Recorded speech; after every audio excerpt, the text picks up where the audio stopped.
Capítulo 11. Primera llamada, primera. Después de tantas emociones, así como lo que nos parecía como 1 millón de kilómetros por toda América Central, finalmente estábamos en Manizales. La utilería y montajes de Fantoche y Benito Gómez llegaron bastante abollados, como nosotros mismos, pero nunca vencidos. Cuando le contamos al organizador, Enrique Buenaventura, lo que habíamos hecho para estar en su festival, fue muy comprensivo, pero con harta pena también nos informó que ya no tenía dónde alojarnos. Por lo tanto, nuestra casa fuera de casa terminó siendo un decrépito caserón con ratas y pisos apolillados, condenado a la demolición. Una posilga, sí, pero a fin de cuentas, nuestro hotel de 0 estrellas. La recompensa fue actuar. Finalmente pudimos actuar en un teatro de verdad, lo cual nos energizó para la siguiente parada, el Festival del Ateneo de Caracas. Con enorme júbilo nos reencontramos con Carlos Jiménez, el director deportado. Para entonces ya éramos 18, porque durante la estancia panameña adoptamos al austriaco Leo Gabriel y al mexicano Adrián Carrasco Zanini, que hacían documentales, como parte de la cooperativa de cine marginal creada por exactivistas del 68, como Paco Ignacio Taibo II, Gabriel Retes, Eduardo Carrasco y Carlos Méndez. Con fines sociopolíticos filmaban en el formato Super 8, para vincular a movimientos campesinos, estudiantiles y obreros, como el de las trabajadoras de Ribetex en Cuernavaca, Morelos, entonces reconocida como la principal compañía textilera en las Américas, así como la primera huelga victoriosa por un sindicalismo independiente. Su meta era tender puentes entre organizaciones latinoamericanas cuya cobertura de los grandes medios de comunicación era escasa o nula. Aparte de la difusión en México, Leo y Adrián proyectaron el documental Nosotras sí existimos, sobre las aguerridas 320 huelguistas ante unos 2,000 trabajadores guatemaltecos, así como en todos los cuarteles de la Guardia Nacional de Panamá, bajo el mandato del general Omar Torrijos. Cuando ensayamos en Caracas, Jiménez volvió a ver el fantoche que había dirigido hacía casi 1 año. Como era de esperarse, le pareció que el vestuario y las coreografías necesitaban pulirse. Sus sugerencias no solo eran invaluables, sino también órdenes. Por lo tanto, volvimos a teñir los leotardos y lienzos de gasas que ondeábamos como banderas en la rebelión angoleña. El Ateneo de Caracas era un exclusivo complejo cultural, pródigo en espacios e infraestructura, sede de rajatabla. Funcionaba bajo el patrocinio de la tan pudiente como bondadosa familia Otero Silva. Para nuestras presentaciones se colocaron al fondo del escenario unos elevados andamios de acero. Así, además de actuar, cantar y bailar, trepábamos y colgábamos de los tubos. Todo un espectáculo. Incluso, en plan de broma, pensamos en cambiarle el nombre a Fantoche Superestrella. Con funciones en pleno, el 11 de septiembre de 1973, nos unimos al duelo mundial por el golpe de Estado en Chile. Veníamos siguiendo los acontecimientos en aquel país que tanto queríamos visitar. Las imágenes eran devastadoras. Supimos que no iríamos. Por una de esas coincidencias de la vida, ese día estrenó la compañía chilena de los mimos de Neuswander.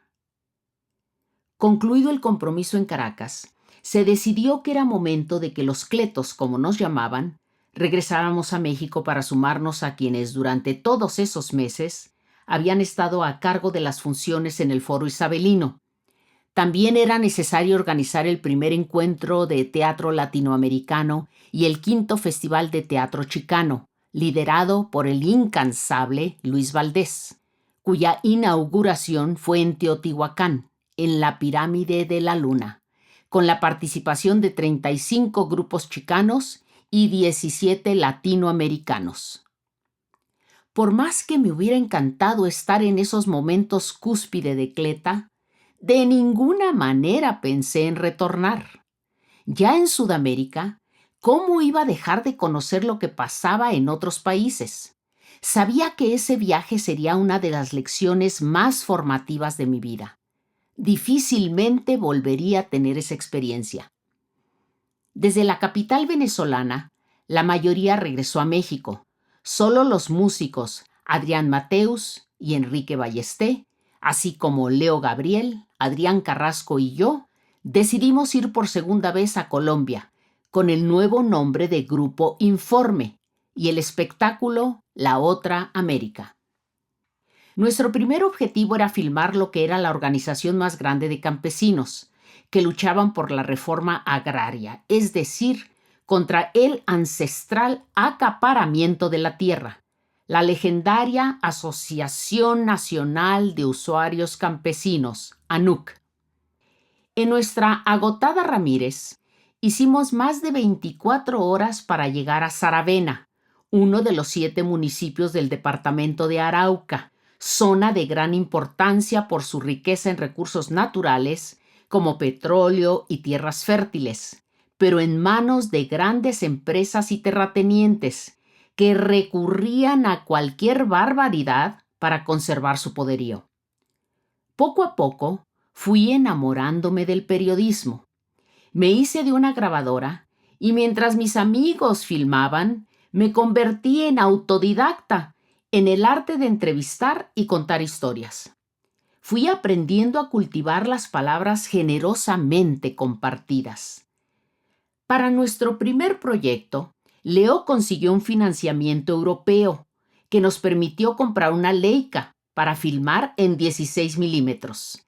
Entre las ciénagas, con machetes, sombreros de paja y alpargatas, hombres y mujeres y niños de la NUC nos refirieron su peregrinar para sentarse en esos parajes.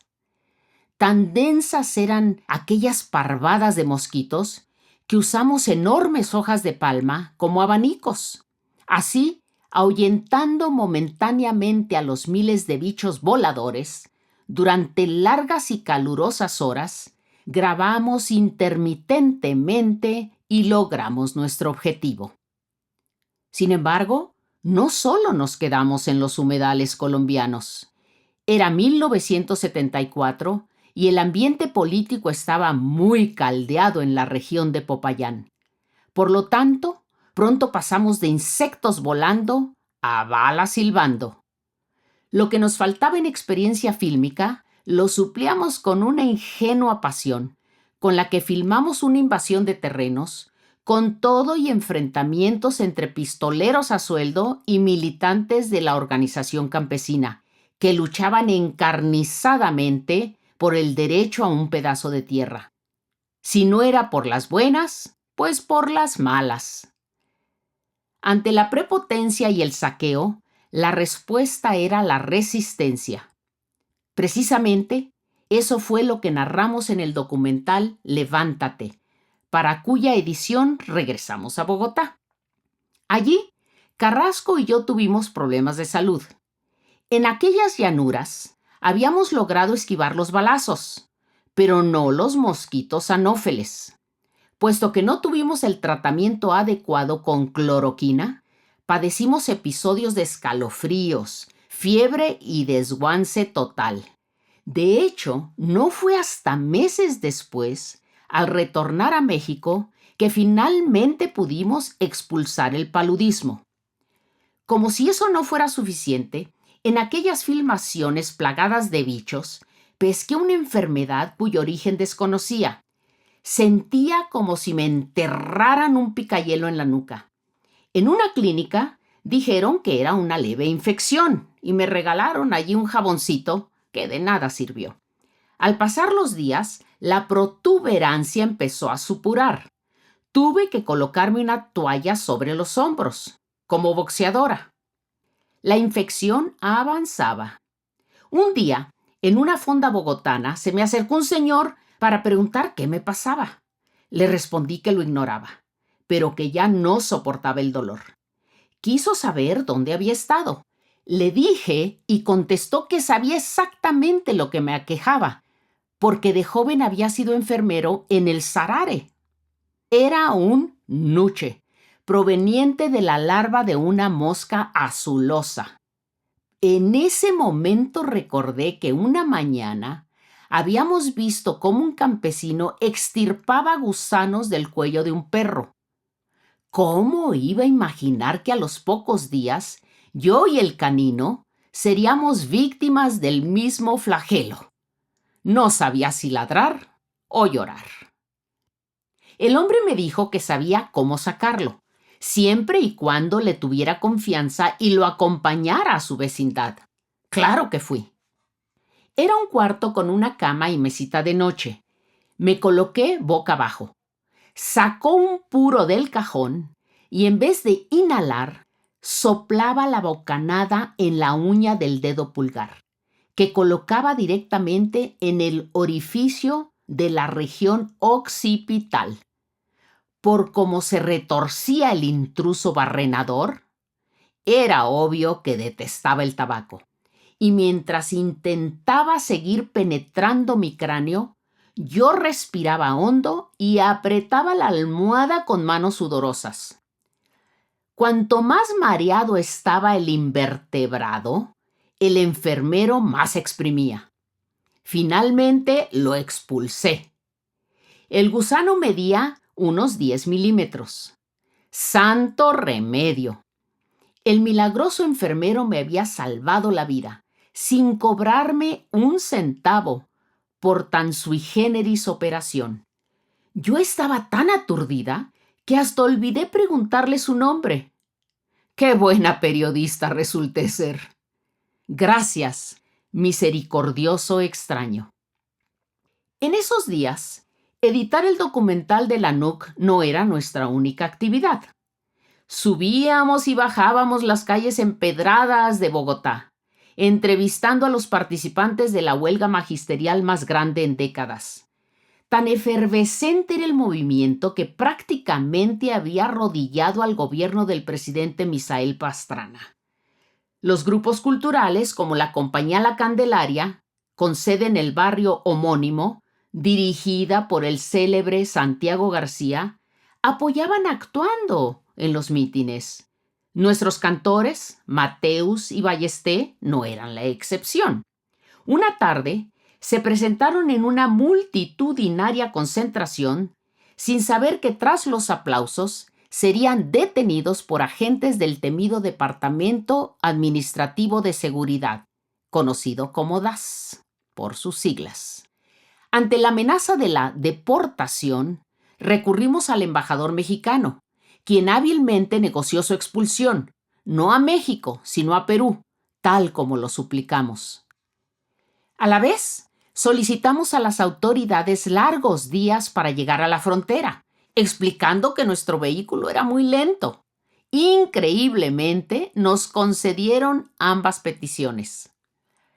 Camino a una frontera más, Adrián y Enrique nos fueron contando que tan pronto los arrestaron en la Plaza Bolívar, los esposaron y encapucharon para transportarlos y hacerlos caminar por los gélidos pasillos del antiguo edificio central del DAS.